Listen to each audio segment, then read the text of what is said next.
Kuanna kidu kisun pensi alang mahang nang te. Kuanna kidu kisun pensi alang mahang nang te. Pini arni kethe arni Jisu mahang te arni. Pini arni ning rong arni Jisu mahang te arni.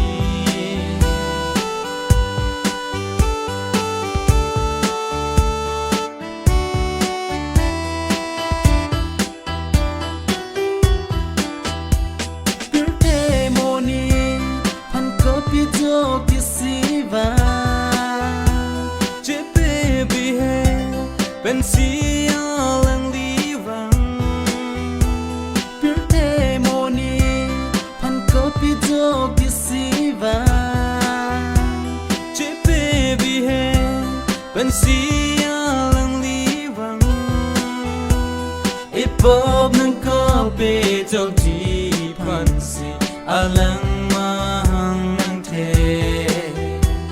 Ipop ng kopi jog di pansi alang mahang nang te. Pini arni kethe arni Jisu mahang te arni. Pini arni ning rong arni Jisu mahang te arni.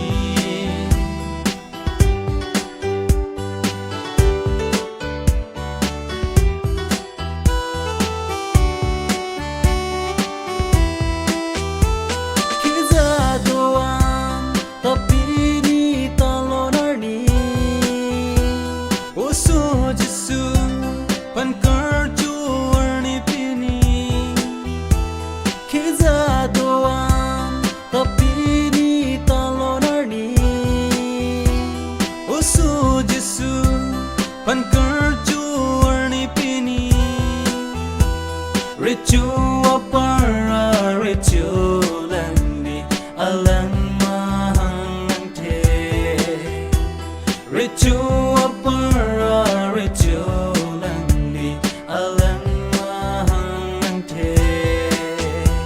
Pini arni kethe arni Jisu mahang te arni. Pini arni ning rong arni Jisu mahang te arni.